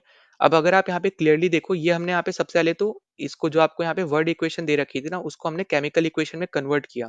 अब हमारा काम है यहाँ पे इसको बैलेंस करना। बैलेंस हम लोग यहाँ पे देखो कैसे करेंगे। आपने देखा यहाँ पे लेफ्ट हैंड साइड में Ba के नंबर ऑफ एटम 1 है, यहाँ पे भी आपका 1 है, तो अभी तक हमें यहाँ पे चेंज करने की ज़रूरत नहीं पड़ी। पर Cl आपने देखा यहाँ पे, देखो इस तरीके से देख सकते हो 1-1 करके, या फिर जैसे मैंने आपको ऊपर बताया था कि हाईएस्ट नंबर ऑफ, तो जैसे आपका हाईएस्ट नंबर यहाँ पे क्लियरली दिख रहा है यहाँ पे 4 into 3 12। आपका ऑक्सीजन के कितने एटम है, नंबर ऑफ एटम है आपके यहाँ पे 12। यहाँ पे अगर आप देखोगे यहाँ पे कितने हैं, यहाँ पे सिर्फ 4 है, तो इसको आप 12 करने के लिए आप क्या करोगे, यहाँ पे 3 से मल्टीप्लाई करोगे, तो 4 into 3 आपका बन जाएगा यहाँ पे 12। एस देखोगे यहाँ पे 3 है एटम, तो यहाँ पे भी कितने हो गए, 3 हो गए। बी अगर आप देखो यहाँ पे 3 बन के आया, पर यहाँ पे आपका सिर्फ 1 ही है, तो इसको चेंज करने के लिए आप इसके सामने 3 लगा दोगे, तो बी आपका बैलेंस हो गया 3। एस आपका यहाँ पे 3 था, ये 3 बन गया। ओ आपके 12 थे, यहाँ पे 12 बन गए। फिर आपने एएल देखा, एएल आपका यहाँ पे 2 है, पर यहाँ पे सिर्फ कितना है, यहाँ पे 1 है, तो इसको बैलेंस करने के लिए आप इसके आगे 2 लगा दोगे। तो हमने यहाँ पे जो चेंज किया, बस हमने यहाँ पे कोफिशिएंट की वैल्यूज लिखी है, यहाँ पे ये 3। अब जैसे आपने यहाँ पे एल को जब बैलेंस किया ना, तो आपने देखा जो क्लोराइड आपका था यहाँ पे, मतलब क्लोरीन था, 2 इंटू 3 6 एटम्स थे यहाँ पे लेफ्ट हैंड साइड पे, यहाँ पे भी ऑटोमेटिकली 2 इंटू 3 6 एटम बनने चाहिए, ठीक है? तभी आप अगर आप देखोगे अब हर एक का, ठीक है, बी ए देखो 3 3, क्लोरीन आपका यहाँ पे 6, यहाँ पे भी आपका 6, एल्यूमिनियम 2, यहाँ पे भी आपके 2 है, एस आपके यहाँ पे 3 है, तो यहाँ पे भी 3 है, ऑक्सीजन 12, यहाँ पे भी 12। मतलब ये कंप्लीट आपकी बैलेंस बन गई है, क्योंकि आपका लेफ्ट हैंड साइड पे नंबर ऑफ एटम्स जो है आपके हर एक एलिमेंट के, ठीक है, इंडिविजुअली वो आपके इक्वल हो गए आपके राइट हैंड साइड के नंबर ऑफ एटम्स के इंडिविजुअली, ठीक है? तो ये सब आप यहाँ पे इस तरीके से आपको यहाँ पे करना है। यही सेम तरीका आप बाकी के लिए फॉलो करोगे, जो आपका हार्ड था वो मैंने करा दिया, बाकी आप हाइड्रोजन क्लोरीन ये सब के थ्रू आप HCl बना के देख सकते हो, सिंपल है अब ये सब, ठीक है? तो यहाँ पे ये आपका हो जाएगा यहाँ पे इंपॉर्टेंट सिंपल सी चीज, ठीक है? जैसे आपका यहाँ पे चलो एक और बता दे रहा हूँ, आपका हाइड्रोजन है जैसे, ठीक है, H2 होता है, क्लोरीन आपका Cl2 होता है, इससे आपका निकल के आता है HCl, ठीक है। अब अगर आप क्लियरली देखो, आपका आपका हाइड्रोजन का नंबर ऑफ एटम 2 है, क्लोरीन का भी 2 है, पर यहाँ पे कितने हैं? यहाँ पे सिर्फ 1-1 है। तो इसको बैलेंस करने के लिए आप क्या करोगे? यहाँ पे कोएफिशिएंट में सिर्फ 2 लिख दोगे, आपका बैलेंस हो जाएगा। यहाँ पे भी 2 हाइड्रोजन नंबर ऑफ एटम, यहाँ पे 2, क्लोरीन 2, यहाँ पे भी क्लोरीन 2। तो इस तरीके से आपको यहाँ पे चीज़ें करनी है, ठीक है। फिर तीसरी भी चलो यहाँ पे मैं करा ही दे रहा हूँ। तो यहाँ पे आपका हो जाएगा यहाँ पे सोडियम का यहाँ पे Na, फिर प्लस में आपका यहाँ पे H2O, ठीक है, वाटर आपको दे रखा है। फिर आपको बोला है यहाँ पे कि सोडियम हाइड्रोक्साइड बन गया, मतलब NaOH बन गया, प्लस आपका यहाँ पे दे रखा है कि हाइड्रोजन बन गया, मतलब H2 बन गया। अब अगर आप यहाँ पे देखो क्लियरली, तो Na यहाँ पे सेम है, ठीक है। ऑक्सीजन भी यहाँ पे एक बार है, यहाँ पे भी एक बार है, पर हाइड्रोजन यहाँ पे 2 है, यहाँ पे 3 बन गया, यहाँ पे ये 1 और यहाँ पे ये 2 है ना। तो हमें आप अब हमें यहाँ पे इसको बैलेंस करना पड़ेगा, और इसको बैलेंस करने के लिए आप यहाँ पे सिंपल क्या करो, यहाँ पे NaOH के सामने यहाँ पे 2 लिख दो। और अब क्योंकि यहाँ पे Na2 आपका बन गया है, तो इसके सामने आपको यहाँ पे भी 2 लिखना पड़ेगा। अब यहाँ पे नंबर ऑफ एटम्स आप काउंट करो, Na के 2 है लेफ्ट हैंड साइड पे, राइट हैंड साइड पे भी 2 है। हाइड्रोजन के यहाँ पे अब 2 है, ठीक है, यहाँ पे आपके 2 है। तो यहाँ पे अभी आपके कितने हो गए? 2 और 2 4, ठीक है। तो अब इसको बैलेंस करने के लिए अब आपको यहाँ पे इसके सामने भी 2 लिखना पड़ेगा, ठीक है। तो यहाँ पे आपने क्या किया, आपने बेसिकली यहाँ पे कि आपका Na का यहाँ पे 2 हुआ था, यहाँ पे 2 हो गया।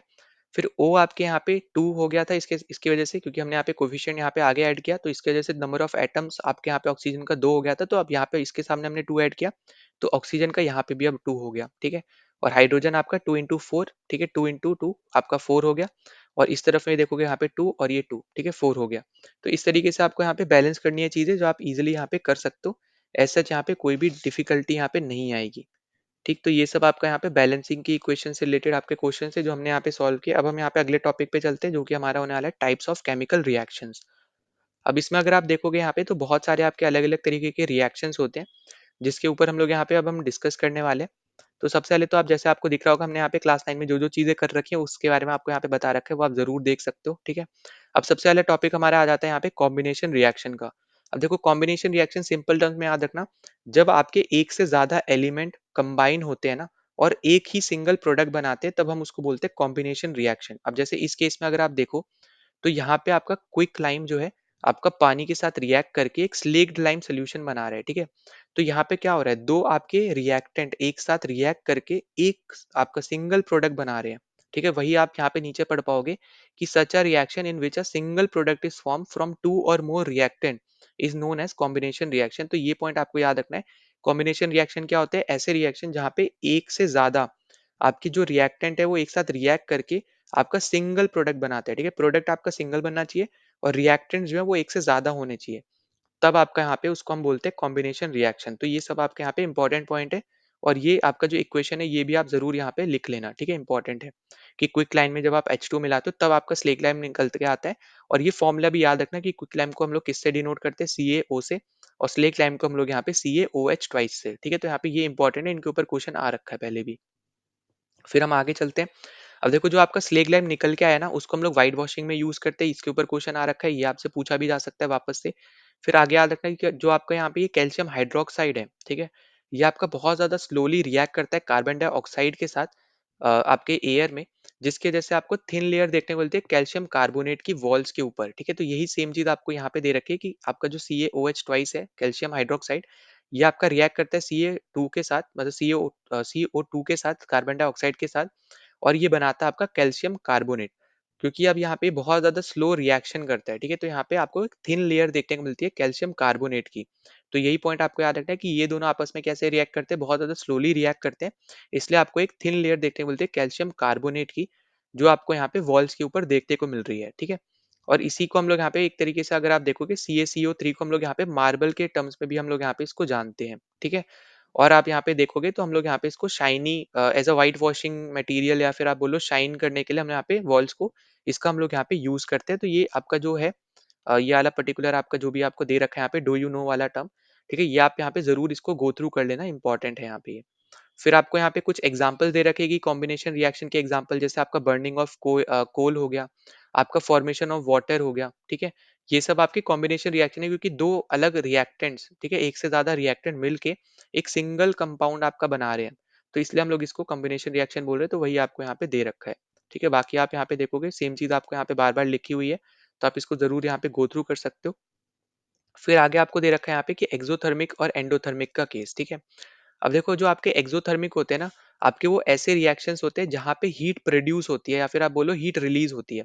जो आपको यहाँ पे देखने को मिलेगा कि हीट जहाँ पे भी रिलीज़ होती है, ऐसे रिएक्शन को हम लोग यहाँ पे एक्ज़ोथर्मिक बोलते हैं और जहाँ पे भी हीट कंज़्यूम होती है, ठीक है? रिलीज़ नहीं होती, कंज़्यूम हो रही है, तो उसको हम लोग यहाँ पे एंडोथर्मिक बोलते हैं। अब यहाँ पे अगर आप देखोगे एक्ज़ोथर्मिक के रिएक्शन के आपको कुछ एग्ज़ाम्पल दे रखे हैं, जैसे आपका नेचुरल गैस अगर आप बर्न करो, ठीक है? फिर आप यहाँ पे रेस्पिरेशन आप यहाँ पे कर रहे हो, क्योंकि रेस्पिरेशन में क्या हो रहा है कि जो भी आप यहाँ पे डाइजेशन का यहाँ पे केस आ जाता है कि आप जो भी आपका यहाँ पे खाना खा रहे हो, ठीक है? उसको आप यहाँ पे क्योंकि तोड़ते हो, छोटे-छोटे कंपाउंड्स में आप यहाँ पे तोड़ते हो और वो आपके कार्बोहाइड्रेट जो है वो और भी ज़्यादा आपके यहाँ पे टूट के आपका ग्लूकोज़ बनाते हैं, जो एक तरीके से आपको एनर्जी प्रोवाइड करता है आपके हर एक सेल को बॉडी के। तो इस ये जो आपका प्रोसेस है ना, ये भी आपका क्या है, यहाँ पे आपकी हीट जनरेट हो रही है ना, हीट प्रोड्यूस हो रही है इस पर्टिकुलर प्रोसेस के थ्रू भी, रेस्पिरेशन के थ्रू भी। तो इसलिए हम लोग इसको यहाँ पे एक्ज़ोथर्मिक रिएक्शन के नाम से भी हम लोग यहाँ पे जानते हैं, ठीक है? तो यहाँ पे एग्जांपल्स के तौर पे याद रखना जो भी चीज़ें आपको यहाँ पे दे रखी हैं। फिर decomposition of vegetable matter into compose आपका यहाँ पे रहता है, ये भी आपका एक एक्ज़ोथर्मिक है। तो वो सारे रिएक्शन जहाँ पे आपका हीट प्रोड्यूस होता है, वो सब आपके यहाँ पे एक्ज़ोथर्मिक रिएक्शन होते हैं, तो इनको बिल्कुल भी आपको भूलना नहीं है, कहीं से भी आपको क्वेश्चन आ जाएगा, स्पेशली जो-जो आपको यहाँ पे इस बुक में मेंशन है उनसे, ठीक है? नाउ अगले टॉपिक पे चलते हैं, तो अगला टॉपिक हमें यहाँ पे दे रखा है डिकम्पोज़िशन रिएक्शन। तो यहाँ पे भी अगर आप देखो आपको एक कुछ एक्टिविटी दे रखी है, इसको आप ज़रूर एक बार गो थ्रू कर सकते हो, क्योंकि हम यहाँ पे डायरेक्ट हम लोग यहाँ पे डिस्कस कर लेते हैं। तो देखो यहाँ पे जो सबसे इम्पोर्टेंट है वो यहाँ पे यही है, जो आपको यहाँ पे ये कंप्लीट फॉर्मूला जो आपको यहाँ पे बोल सकते हो, इक्वेशन जो आपको यहाँ पे दे रखी है, ठीक है? Chemical equation. तो यहाँ पे सबसे पहली चीज़ आपको पता होना चाहिए कि डिकम्पोज़िशन रिएक्शन होता क्या है? तो यहाँ पे अगर आप देखोगे इस इक्वेशन में, तो आपको देखने को मिल रहा होगा कि आपका जो रिएक्टेंट है यहाँ पे, जो आपका लेफ्ट हैंड साइड पे होता है, वो आपका सिर्फ़ और सिर्फ़ यहाँ पे एक है ना? तो यहाँ पे बेसिकली होता क्या है कि आपका रिएक्टेंट साइड पे एक आपका कंपाउंड होगा और उसको जब आप यहाँ पे हीट कर रहे हो ना, तो आपको देखने को मिल रहा है कि ये आपका टूट जा रहा है अलग-अलग कंपाउंड्स में। तो बेसिकली डिकम्पोज़िशन रिएक्शन होता क्या है, जहाँ पे आपका सिंगल जो आपका रिएक्टेंट है, वो ब्रेक कर जाते हैं अलग मल्टीपल आपके यहाँ पे सिंपल प्रोडक्ट्स में। जैसे आपका यहाँ पे FeSO4 जो है, वो आपको जैसे आप उसको हीट कर रहे हो ना, तो आपको अलग-अलग सिंपल कंपाउंड्स या फिर आप बोलो सिंपल आपके प्रोडक्ट्स दे रहा है, जो प्रोडक्ट्स आपके राइट हैंड साइड पे आपको देखने को मिल रहा है कि आपका Fe2O3, SO2 और SO3। तो यहाँ पे ये जो तीनों हैं, ये बेसिकली आपके ये लेफ्ट हैंड साइड वाला जो आपका रिएक्टेंट था, उससे ही ब्रेक होके बने हैं। ठीक है? तो डिकम्पोज़िशन रिएक्शन में क्या हो रहा है कि आपका एक रिएक्टेंट से आपके मल्टीपल प्रोडक्ट्स बनते हैं, तो उसको हम लोग यहाँ पे बोलते हैं यहाँ पे डिकम्पोज़िशन रिएक्शन, ठीक है? सबसे पहली चीज़। दूसरी चीज़ आपको यहाँ पे जो आपको देखने को मिल रहा होगा कि आपका जो FeSO4 है ना, ये आपका है फेरस सल्फेट, ठीक है? ये आपका होता है ग्रीन कलर का। तो जब आप यहाँ पे ये जो आपका ग्रीन कलर का फेरस सल्फेट है ना, ये आपका चेंज हो जाता है व्हाइट कलर में, जब आप यहाँ पे देखोगे कि पानी का यहाँ पे लॉस होने लगता है, ठीक है? क्योंकि आपका यहाँ पे ये फेरस सल्फेट बना देता है। ठीक, तो यहाँ पे क्या आपको पता होना चाहिए पहली चीज़ कि आपका यहाँ पे जो ये ग्रीन कलर का फेरस सल्फेट है, ये बेसिकली आपका व्हाइट कलर में चेंज हो जाता है, क्योंकि यहाँ पे पानी का लॉस हो जाता है और इसी वजह से आपका ये व्हाइट कलर में मतलब कन्वर्ट हो जाता है, जो आपका फेरस सल्फेट है। और इसको आप और ज़्यादा जब आप हीट करते रहते हो, ठीक है? हीट करने की हम यहाँ पे बात कर रहे हैं कि जब आपने पहले ही थोड़ी देर तक हीट किया, तो जो आपका ये ग्रीन कलर है, ये आपका व्हाइट कलर में कन्वर्ट हो जाएगा, क्योंकि उसने सब कुछ अपना पानी खो दिया है, ठीक है? फिर जैसे-जैसे आप उसको और ज़्यादा हीट करोगे, तो आपको ना जो वो व्हाइट कलर का बना, अब उसमें और भी ज़्यादा चेंजेस आपको देखने को मिलेंगे। वो व्हाइट कलर जो है, जो आपका पानी लॉस की वज़ह से आपका बना था, अब वो आपका रेडिश ब्राउन कलर में कन्वर्ट हो जाएगा, क्योंकि अब यहाँ पे आपका डिकम्पोज़िशन हो गया यहाँ पे इन 3 प्रोडक्ट्स में, ठीक है? तो अगर आप यहाँ पे फाइनल प्रोडक्ट अगर आप देखो, तो आप यहाँ पे डायरेक्ट बोल सकते हो कि आपका रेडिश ब्राउन कलर निकल के आया। पर अगर आप स्टेप बाय स्टेप जाओगे, तो जैसे आपने थोड़ी देर जला के रखा, थोड़ी देर उसको यहाँ पे हीट दिया, तो आपका वो पहले व्हाइट कलर में कन्वर्ट हुआ और फिर उसको आप थोड़ा और हीट देते गए, तो आपका वो व्हाइट कलर से फिर आपका वो रेडिश ब्राउन कलर पे बन गया। ठीक है? तो यहाँ पे ये इंपॉर्टेंट चीज़ है, वही आपको यहाँ पे नीचे दे रखी है, तो इसको आप ज़रूर यहाँ पे गो थ्रू कर सकते हो। ठीक? फिर आप यहाँ पे देखोगे नीचे आपको एक और रिएक्शन दे रखा है, जहाँ पे आपको लाइमस्टोन दे रखा है, ठीक है? जहाँ पे आप बोल सकते हो कैल्शियम कार्बोनेट दे रखा है, जो अभी हमने ऊपर भी देखा था, मार्बल जिसको हम लोग बोल रहे थे। उसको जब आप हीट करते हो, तो आपका CaO निकलता है, क्विक लाइम, जो हमने ऊपर एक और इक्वेशन देख रखी थी, क्विक लाइम और स्लेक लाइम वाली। उसमें आपका क्विक लाइम ये निकल के आता है जब आप लाइमस्टोन को या फिर आप बोलो कैल्शियम कार्बोनेट को हीट करते हो, तो यहाँ पे क्विक लाइम और आपका CO2, ठीक है? कार्बन डाइऑक्साइड आपका यहाँ पे निकल के आता है। तो यहाँ पे ये जो CaO3 है ना, जो आप यहाँ पे ये देख रहे हो, तो यहाँ पे ये भी बेसिकली आपका एक ही रिएक्टेंट है लेफ्ट हैंड साइड पे, और ये भी आपका ब्रेक होके 2 सेपरेट प्रोडक्ट्स बना रहा है। तो इसका मतलब क्या हुआ कि ये इक्वेशन भी कैसी इक्वेशन हुई, निकल के आई आपकी डिकम्पोजिशन रिएक्शन, ठीक है? तो ये भी पॉइंट आपको यहाँ पे याद रखना है और हमेशा याद रखना है कि जब भी आपके हीट की वजह से आपका जो भी डिकम्पोजिशन रिएक्शन हो रहा है ना, उसको हम लोग थर्मल डिकम्पोजिशन रिएक्शन बोलते हैं। जो आपको यहाँ पे मैंने पिंक कलर से मार्क कर रखा है, इसको नोट कर लेना अलग से एज़ अ थ्योरी कि जब भी आपका जो रिएक्टेंट है वो जब आपका ब्रेक करता है ना with the help of heat, heat की वजह से जब भी आपका वो ब्रेक करेगा, तो हम उस रिएक्शन को थर्मल डिकम्पोजिशन रिएक्शन बोलते हैं, ठीक है? तो ये पॉइंट इंपॉर्टेंट है और ये आपका यहाँ पे मैन्युफैक्चरिंग ऑफ सीमेंट में वगैरह में आप यहाँ पे यूज़ करते हो कैल्शियम ऑक्साइड वगैरह को, जो आपका यहाँ पे लाइम क्विक निकल के आया। तो यहाँ पे ये पॉइंट पे आपको यहाँ पे याद रख लेना है। फिर हम आगे चल लेते हैं, तो आगे आपको यहाँ पे एक और एक्टिविटी दे रखी है जहाँ पे आपके NO2 से रिलेटेड आपको चीज़ें दे रखी है, तो इसको भी हम थोड़ा यहाँ पे डिस्कस कर लेंगे।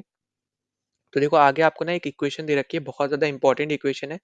जितनी भी इक्वेशन है इस आपके चैप्टर में है ना, सबकी सब इम्पोर्टेंट है, ठीक है? तो यहाँ पे आपको कभी-कभी डायरेक्ट इक्वेशन के बेसिस पे भी क्वेश्चन पूछा हुआ है। अब यहाँ पे अगर आप ध्यान से देखो, यहाँ पे भी आपका नंबर ऑफ रिएक्टेंट कितना है? एक ही रिएक्टेंट है, उसको आप हीट से आप क्या कर रहे हो यहाँ पे ब्रेक कर रहे हो, इसका मतलब क्या हुआ? ये कैसा रिएक्शन है? थर्मल डिकम्पोजिशन रिएक्शन, ठीक है? जैसे हमने ऊपर डिस्कस किया था कि एक रिएक्टेंट को ब्रेक कर रहे हो, तो आपका वो डिकम्पोजिशन रिएक्शन है, ठीक है? इसमें नो डाउट। पर अगर आप उसको हीट की वजह से कर रहे हो ना, तो उसको और भी ज़्यादा जब आप उसको डीपली स्टडी करोगे, तो हम उसको बोलते हैं थर्मल डिकम्पोजिशन रिएक्शन, जो कि आप यहाँ पे देख पाओगे कि हीट की वजह से वो यहाँ पे एलिमेंट जो आपका ब्रेक हो रहा है, तो वो आपका बन जाएगा यहाँ पे थर्मल डिकम्पोजिशन रिएक्शन, ठीक है? और कौन-कौन से यहाँ पे आपको देखने को मिलेंगे, यहाँ पे PbO, फिर NO2 और O2, ठीक है? यहाँ पे ये सब आपको कंपाउंड्स देखने को मिलेंगे, प्रोडक्ट्स देखने को मिलेंगे, जो आपके यहाँ पे ब्रेक होके बन रहे हैं। तो ये पॉइंट आपको याद रख लेना है।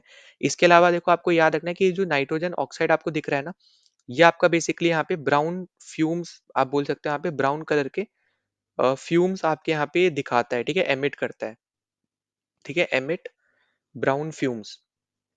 तो यहाँ पे ये इंपॉर्टेंट है, जो आपको यहाँ पे याद रखना है। बाकी आप ये नाम याद रख लेना ज़रूर कि PbO मतलब यहाँ पे लेड ऑक्साइड होता है, फिर लेड नाइट्रेट होता है यहाँ पे ये, ठीक है? नाइट्रोजन ऑक्साइड, डाइऑक्साइड हम लोग यहाँ पे इस तरीके से लिखते हैं, ऑक्सीजन हम लोग यहाँ पे O2 से लिखते हैं। तो ये आपका यहाँ पे इंपॉर्टेंट है, जो आपको यहाँ पे ज़रूर पूछा जाता है और ये आपसे पूछा भी जा सकता है वापस से, ठीक है? तो यहाँ पे NO2 का यहाँ पे बेसिकली है, जो आपको यहाँ पे भी दे रखा है, जो मैंने आपको नीचे बताया कि आपका यहाँ पे इमिशन होता है, बेसिकली एमिट करता है यहाँ पे ये NO2, जो आपका ब्राउन कलर का फ्यूम देता है, ठीक है? तो यहाँ पे बस यही इंपॉर्टेंट है, बाकी ऐसा यहाँ पे इंपॉर्टेंट नहीं है। और ये भी कब है? जब आप इसको हीट करते हो, ठीक है? जो आपको यहाँ पे नीचे इक्वेशन दे रखी है, जब आप इसको लेड नाइट्रेट को हीट करते हो, तब आपको ये ब्राउन कलर का फ्यूम देखने को मिलता है, जो आपका NO2 होता है। ठीक है? Nitrogen dioxide. अब उसके बाद आप देखोगे यहाँ पे अगली यहाँ पे एक्टिविटी जो आपको यहाँ पे दे रखी है, तो आपको एक मग दिया है, यहाँ पे आपको 2 इलेक्ट्रोड दे दिया, एनोड और कैथोड दे दिया, फिर आपको 6 वोल्ट की बैटरी के साथ आपने यहाँ पे इसको कनेक्ट कर दिया, ठीक? अब आप यहाँ पे क्या देखोगे कि आपके ना जो ये एनोड कैथोड है, जो आप एक तरीके से बोले इलेक्ट्रोड होते हैं, इसके अराउंड ना आपको यहाँ पे बबल्स देखने को मिलते हैं, ठीक है? और जो यहाँ पे ये बबल्स है ना, ये बेसिकली आपको याद रखना है कि ये गैसेस की वजह से आपको देखने को मिलता है, और जो आपकी ये नंबर आपको बोल एक तरीके से बोल सकते हो, क्योंकि यहाँ पे जो गैस है ना, वो आपकी अलग-अलग इलेक्ट्रोड पे अलग-अलग तरीके की गैस आपकी यहाँ पे कलेक्ट होती है। जैसे अगर आप देखो, ये आपका एनोड है, एनोड पे आपकी यहाँ पे ऑक्सीजन कलेक्ट हो रही है, ये आपका कैथोड है, कैथोड पे आपकी यहाँ पे हाइड्रोजन कलेक्ट हो रही है ना? ये आप यहाँ पे क्लियरली देख सकते हो, ये आपका एनोड है, एनोड पे आपकी ऑक्सीजन और कैथोड पे आपके यहाँ पे हाइड्रोजन। तो ये आपकी अलग-अलग गैस, अलग-अलग इलेक्ट्रोड, जो आपका एनोड कैथोड होता है, इसको बेसिकली हम लोग इलेक्ट्रोड बोलते हैं।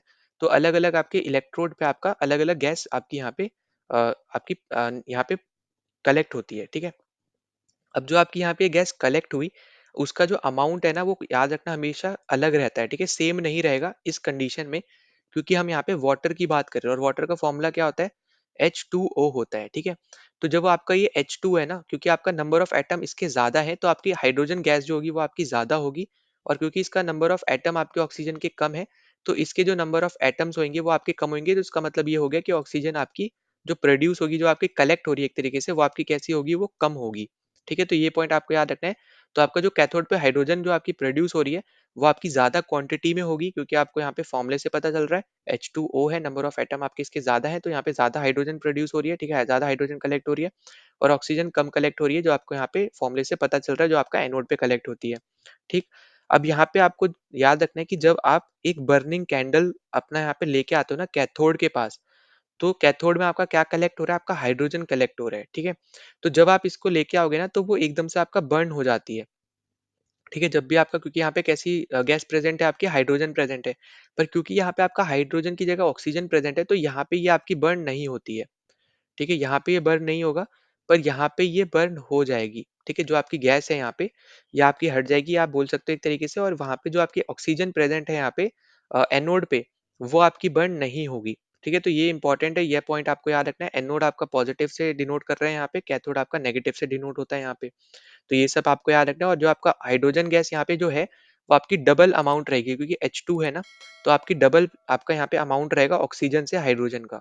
तो ये सब आपका यहाँ पे इलेक्ट्रोलिसिस ऑफ वाटर का केस हो गया। ठीक। फिर हम आगे चलते हैं यहाँ पे, तो आगे आपको देखने को मिल रहा है यहाँ पे आपको एक और इक्वेशन दे रखी है, ये भी one of the important equation है, जहाँ पे आपको AgCl दे रखा है, ठीक है, सिल्वर क्लोराइड दे रखा है, यहाँ पे भी आपका एक ही रिएक्टेंट है, उसको आप तोड़ रहे हो यहाँ पे अलग अलग आपके प्रोडक्ट्स में, तो आपका ये भी कैसा रिएक्शन है, आपका यहाँ पे डिकम्पोजिशन रिएक्शन है, जहाँ आपका जहाँ पे आपको क्लोरीन अलग मिल रहा है और आपका सिल्वर अलग मिल रहा है, ठीक है। अब जो आपको यहाँ पे याद रखना है, जो आपका कलर आपको देखने को मिलता है ना, जो आपका यहाँ पे व्हाइट कलर का ये होता है आपका सिल्वर क्लोराइड, ये आपका व्हाइट कलर का होता है। तो जब आप इसको सनलाइट देते हो, तो जब आपका ये सेपरेट होता है ना, तो यहाँ पे आपका देखने को मिलता है कि अब आपका यहाँ पे ये ग्रे कलर में कन्वर्ट हो जाता है, ठीक है। तो कलर भी आपको यहाँ पे याद रखने हैं कि व्हाइट से वो ग्रे में कन्वर्ट हो जाता है, जब आप यहाँ पे कैटलिस्ट के तौर पे सनलाइट का यूज करते हो। ठीक। यही सेम तरीके की चीज आप देखोगे यहाँ पे सिल्वर ब्रोमाइड में भी होती है। अब सिल्वर ब्रोमाइड आपका यहाँ पे एक और अलग से आप बोल सकते हो, यहाँ पे इंपॉर्टेंट कंडीशंस रहती है, ठीक है, सिल्वर ब्रोमाइड की भी, क्योंकि आप इसको ना फोटोग्राफी में यूज करते हो, ब्लैक एंड व्हाइट फोटोग्राफी में, ठीक है। तो आपको ये चीज पता होनी चाहिए कि किस तरीके से इसको यूज किया जाता है। तो जैसे हमने यहाँ पे AgCl2 देखा था, आपका यहाँ पे सिल्वर क्लोराइड क्लोराइड, तो उसी सेम तरीके से आपका सिल्वर ब्रोमाइड का भी कंडीशन होता है, ये भी आपका डिकम्पोजिशन रिएक्शन है। एक रिएक्टेंट आपका मल्टीपल प्रोडक्ट्स यहाँ पे बना रहा है, एक सनलाइट जो आपका कैटलिस्ट है उसके हेल्प से, ठीक है। तो ये पॉइंट आपका यहाँ पे इंपॉर्टेंट हो गया। आप कैटलिस्ट के तौर पे अगर आप देखोगे, तो यहाँ पे आपके अलग अलग चीजें यूज हो सकते हैं, हीट, लाइट, इलेक्ट्रिसिटी, अलग अलग आपके यहाँ पे यूज हो सकते हैं ब्रेक करने के लिए रिएक्टेंट को, ठीक है। तो ये पॉइंट भी आपको यहाँ पे याद रख लेना है। बाकी आपका AgBr किसके लिए यूज होता है, अब आपको यहाँ पे दे रखा है, तो इसको बिल्कुल भी आपको भूलना नहीं है। फिर हम आगे चलते हैं, आगे आपको दिख रहा होगा यहाँ पे डिस्प्लेसमेंट रिएक्शन। अब देखो डिस्प्लेसमेंट रिएक्शन बहुत ज्यादा इंपॉर्टेंट है, क्योंकि आपको ना यहाँ पे रिएक्टिविटी सीरीज पता होनी चाहिए, ठीक है। डबल डिस्प्लेसमेंट और डिस्प्लेसमेंट में आपको ना रिएक्टिविटी सीरीज पता होनी चाहिए।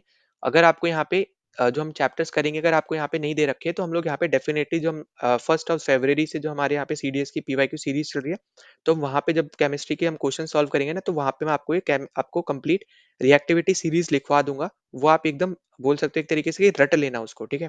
क्योंकि अगर वो आपको याद रहेगी ना, तो आपको पता चलेगा कि आपको कौन सा आपका एलिमेंट ऐसा होता है जो डिस्प्लेसमेंट नहीं कर सकता है दूसरे एलिमेंट को, और कौन सा कर सकता है, ठीक है। क्योंकि वो रिएक्टिविटी सीरीज उसी के बेसिस पे बनाई गई है कि कौन सा आपका ज्यादा रिएक्टिव है और कौन सा कम रिएक्टिव है, ठीक।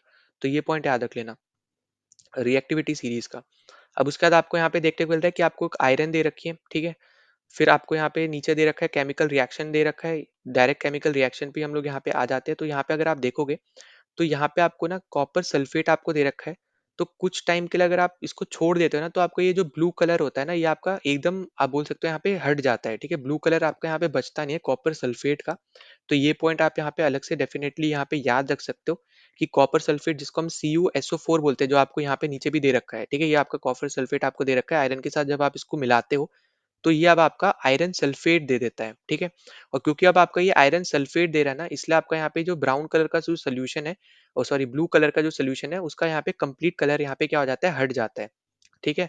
तो ये पॉइंट आपका यहाँ पे इंपॉर्टेंट है, जो आपको याद रखना है कि आपका यहाँ पे जो आयरन होगी वो आपकी बन जाएगी ब्राउनिश कलर की, ठीक है। जो आपकी आयरन होगी वो कैसी बन गई, यहाँ पे अगर आप देखोगे, यहाँ पे ये आपकी बन गई ब्राउनिश कलर की, और जो आपका ये ब्लू कलर है, ये आपका फेड हो गया, यहाँ पे हट गया, ठीक है। तो ये पॉइंट इंपॉर्टेंट है, जो आपको यहाँ पे याद रख लेना है। अब उसके बाद हम आगे चल लेते हैं यहाँ पे। अब अगर आप यहाँ पे क्लियरली देखो, Zn+CoSO4 को यहाँ पे इसने Zn ने क्या किया, यहाँ पे रिप्लेस कर दिया कॉपर को, है ना। Zn ने कॉपर को रिप्लेस कर दिया, लेड ने यहाँ पे कॉपर को रिप्लेस कर दिया। तो ये रिप्लेस क्यों कर पा रहा है, वो इसलिए कर पा रहा है क्योंकि आपका जो जिंक है और जो लेड है, वो ज्यादा रिएक्टिव एलिमेंट होता है कॉपर से, और इसीलिए मैंने बोला था कि रिएक्टिविटी सीरीज इंपॉर्टेंट है ऐसी कंडीशंस के लिए। अगर आपको ये रिएक्टिविटी सीरीज याद होगी, तो आपको पता चल जाएगा कि आपका जिंक जो है कॉपर को हटा सकता है या फिर नहीं हटा सकता है, ठीक है। और वो आपका हटाने नहीं हटाने का केस बेसिकली डिस्प्लेसमेंट और डबल डिस्प्लेसमेंट रिएक्शन में ही आता है। इसलिए आपकी जो रिएक्टिविटी सीरीज है, वो इन्हीं दोनों टाइप के रिएक्शंस में ज्यादातर यूज होती है, ठीक है। ज्यादा इनके लिए सूटेबल है वो। तो यहाँ पे जो आपका जिंक और लेड है, ये आपके क्योंकि ज्यादा रिएक्टिव होते हैं, इसलिए आपके कॉपर को यहाँ पे ये हटा देते हैं। तो इसलिए आपको यहाँ पे ये चीज भी यहाँ पे याद रखनी है, जो इंपॉर्टेंट है, ठीक। फिर आपको यहाँ पे आगे दे रखा है यहाँ पे डबल डिस्प्लेसमेंट रिएक्शन। अब डबल डिस्प्लेसमेंट रिएक्शन में आप देखोगे यहाँ पे कि आपको ना दो आपको एक तरीके से आप बोल सकते हो यहाँ पे कंपाउंड दे रखे हैं लेफ्ट हैंड साइड पे और दो कंपाउंड आपको दे रखे हैं यहाँ पे राइट हैंड साइड पे। अब यहाँ पे कुछ ऐसे कंपाउंड में ना एलिमेंट्स होंगे जो एक दूसरे को ना रिप्लेस कर देंगे एक दूसरे से, ठीक है। जैसे अगर आप यहाँ पे देखो तो Na2 जो आपका पहले सल्फर जो सल्फेट के साथ था, ठीक है, सोडियम सल्फेट था, मतलब Na2 आपका जो SO4 के साथ था वो आगे जाके NaCl के साथ बन गया, ठीक है, मतलब जुड़ गया। वहीं पे जो आपका बेरियम है जो Ba है वो आपका क्लोरीन के साथ था, वो आगे जाके SO4 के साथ जुड़ गया। तो इसमें क्या हुआ, इन्होंने आपस में बेसिकली अपने एलिमेंट्स बदल लिए, मतलब यहाँ पे क्या हो रहा है आपका ऑक्सीडेशन और रिडक्शन हो रहा है, ठीक है। अब वो हम यहाँ पे आगे डिस्कस करेंगे, पर यहाँ पे ये इसलिए हो पाता है क्योंकि आपको यहाँ पे रिएक्टिविटी सीरीज पता होना चाहिए, तो तभी आपको यहाँ पे ये कंडीशंस भी देखने को मिलेंगी, ठीक है। तो यहाँ पे आपको ये इंपॉर्टेंट हो गया यहाँ पे कि डिस्प्लेसमेंट और डबल डिस्प्लेसमेंट के आपको कंडीशंस पता होनी चाहिए, और ये आपको यहाँ पे दे रखा है जो आप यहाँ पे एकदम पढ़ सकते हो, ठीक है, सब कुछ हमने यहाँ पे डिस्कस कर लिया है। और डबल डिस्प्लेसमेंट में आपका क्या होता है, ऐसे reactions in which there is an exchange of ion between reactants are called double displacement reaction, मतलब जहाँ पे आपके आयंस के बीच में रिएक्शंस, मतलब ऐसे रिएक्शन जहाँ पे आपके आयंस एक्सचेंज हो रहे हो, उनको हम लोग यहाँ पे डबल डिस्प्लेसमेंट रिएक्शन बोलते हैं, ठीक है। तो इनमें ना ज्यादातर आपको ऑक्सीडेशन और रिडक्शन देखने को मिलता है। अब ये चीज होती क्या है वो देख लेते हैं। तो देखो ऑक्सीडेशन आपकी ऐसे चीज होती है, मतलब आप बोल सकते हो वो एलिमेंट्स ऑक्सीडेशन आपके आप बोल सकते हो ऑक्सीडाइज होते हैं जो ऑक्सीजन को गेन करते हैं या फिर आपके हाइड्रोजन को लूज करते हैं, ठीक है। और वो सब आपके ऐसे एलिमेंट्स रिड्यूस कहलाए जाते हैं जो कि आपके ऑक्सीजन को रिड्यूस करते हैं और हाइड्रोजन को गेन करते हैं। अब इसका मतलब है क्या वो हम लोग यहाँ पे थोड़ा देख लेते हैं। अब जैसे आपको एक ये रिएक्शन दे रखा है, ठीक है, Cu के साथ O2 यहाँ पे लगाया, हीट दी तो ये इसने यहाँ पे CO बना दिया। अब अगर आप यहाँ पे देखोगे तो आपका जो ये Cu है ना, जो कॉपर है, ये आपका क्या हो रहा है, ये ऑक्सीडाइज हो रहा है क्योंकि आगे जाके ये ऑक्सीजन को गेन कर रहा है ना, तभी तो आपका ये CuO बना रहा है। तो इसका मतलब क्या हुआ कि आपका जो कॉपर है ये आपका क्या हो रहा है, ये ऑक्सीडाइज्ड हो रहा है, ठीक है, इसलिए आपका ये कॉपर ऑक्साइड बना रहा है आगे जाके। तो ये पॉइंट आपके लिए यहाँ पे याद रखना है, ठीक।